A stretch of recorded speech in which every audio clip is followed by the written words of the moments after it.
This group has crowds cheering. With a roster of 1,500 artists, the agency group is a rock star on the world stage of music booking agencies. Named International Booking Agency of the Year by the concert industry a whopping 8 times, the group represents music superstars Pink Floyd, Nickelback, Paramore, Dolly Parton, the Black Keys, and many, many more. Talent from all music genres gets the celebrity treatment from the group's 70 agents working in London, New York, Los Angeles, Toronto, and Malmo. Their new Avaya IP Office 7.0 solution allowed them to keep the phones they had for their Toronto staff for an instant 50% savings while providing their agents with new collaboration capabilities they can use virtually anywhere in the world. Ladies and gentlemen, please welcome the agency group's Global Director of Information Technology, Howie Gold.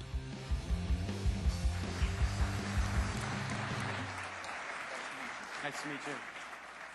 Welcome, Howie. It's a pleasure to have you here with us. It's a pleasure to be here. So the first thing I need to ask you, I'm assuming that working for a talent agency with so many great artists, you have an opportunity to go see a lot of interesting shows and get some inside scoop? I do get to see my fair shows. There are some perks in being involved in the music business, and not just be able to see the shows out front, but be able to hang backstage. And so I got to ask you this. Okay. Next time you get the opportunity, can you pick up your new Avaya IP Office phone, give me a call, and invite me? Wait a sec. I've got my Bria client logged on, so anywhere in the world I can just log into my IP phone and make a call, all right? IP office. Sounds good. No problem. So you guys have 130 employees around the world. As the video said, you're in Toronto, LA, New York, London, Malmo, Sweden. I'm not quite sure where that one came from. Maybe you can shed some light on that. But you guys weren't always as big as you are today.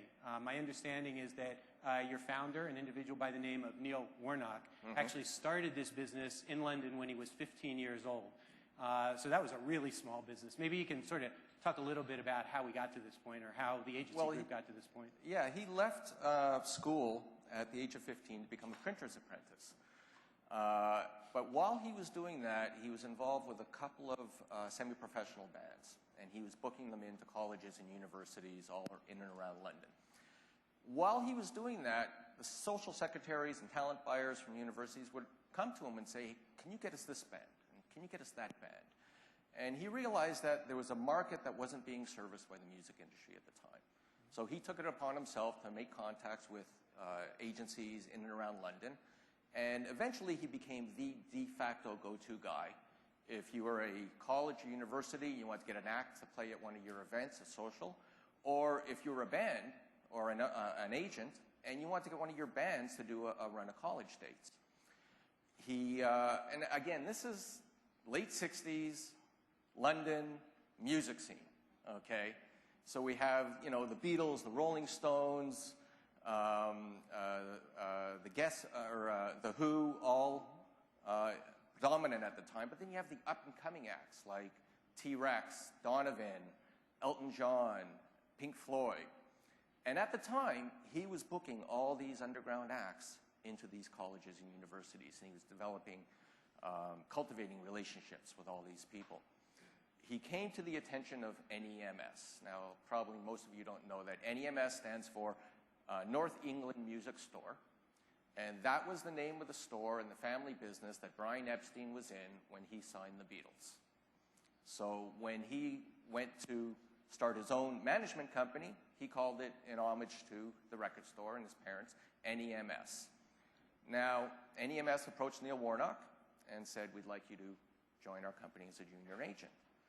Now, when you're 21 and the Beatles come calling in London, you go and you answer the call.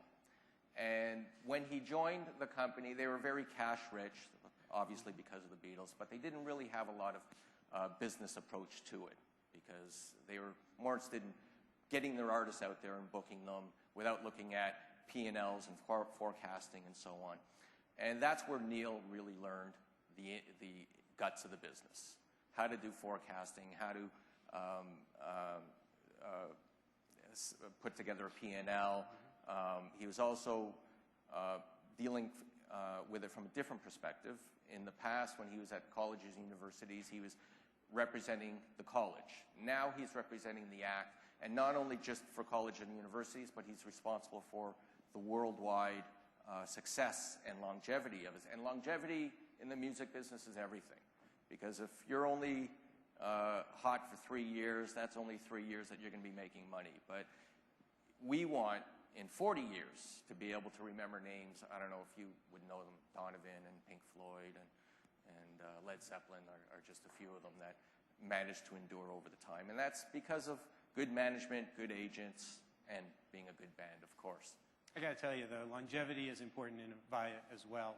I know that, Kevin always says, don't tell me what you did for me yesterday. Tell me what you're going to do for me tomorrow. What are we going to do for me tomorrow? That's right. So let's fast forward now. You have 130 employees, 70 of them agents.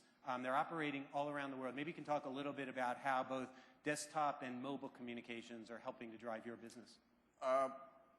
Most of our agents travel quite a bit. But even when they're not traveling, it's not uncommon to go into the office and find an agent at his desk at 7 o'clock, and at 7:30 he's packing up his stuff because he has to go to a club to see his band that's opening for someone. And then he has to go to a theater because his band is doing the center slot, and then he has to go to the arena because one of his headliners is closing. So the work doesn't end at 6 o'clock in our business. It's a 24-hour business. So there was a few tools that have helped us stay in touch. Mobile twinning is great. That is when a call comes into your direct line or your extension, it dials your whatever number you specify, a cell phone, a home phone, or whatever.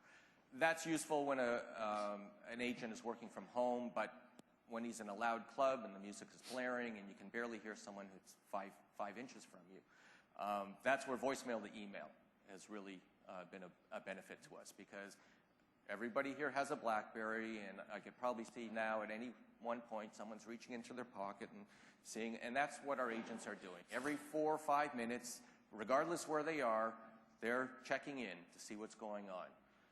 But the biggest benefit for us has been the soft phone. The ability from a Wi-Fi connection on your laptop to fire up your phone, to make phone calls, whether you're at home or at a hotel in China. You can make calls as if you're in the office. One instance that the president of the company, who will not travel without his soft phone in place now, he told me that in the past he used to make one call, talk to someone, and then get them, okay, put me on to Jim, and then put me on to Steve, and then bounce around the office. He can get it all done in one call. Now he just dials an extension. When he's done, he hangs up. If he has to speak with someone else, he dials their extension. And it's not just to Toronto. He can reach anyone in London, Malmo, LA, New York, just by dialing their... That's pretty cool. And cost savings by using your own infrastructure rather than using the carrier. Well, instead of paying hotel costs and cell phone costs, particularly when you're roaming, we had a situation where one of our staff came to Canada from the U.S. for a weekend. Just a couple of days, and he didn't tell anyone he was going, so we didn't have a chance to adjust his cell phone plan. Well, we got a $1,600 bill, mostly from data, right? Yeah. I have that when I travel with my wife, actually. But you blame your wife for that. She's in the audience. I need to be a little careful. Sorry. I see the evil eye right now. Just one last thing. So you all had BCM systems in place, and several of your sites have now been migrated to IP Office. Can you talk a little bit about what was there, what you have now, and how that transition went? We have 2 BCMs in New York, or one in New York, one in LA, and a BCM being put into Malmo, and we have IP offices in Toronto and London. For us, the migration was very smooth and easy. We had intended, we actually set some time aside for some training, because we kept our Nortel phone sets in Toronto, and we just put the IP office system in there. But the fact that you can hit feature 981, feature star 2, star 3, feature 4, feature 5, feature 3, it didn't require any training. I just told the staff, you know how to program your buttons, you know how to do a conference call, you know how to access your voicemail. If you want to make a call, you lift up the receiver, you dial the numbers, nothing has really changed. So for us, it was very smooth, very easy. Great. Howie, thanks. Appreciate pleasure. the time. Nice to meet you.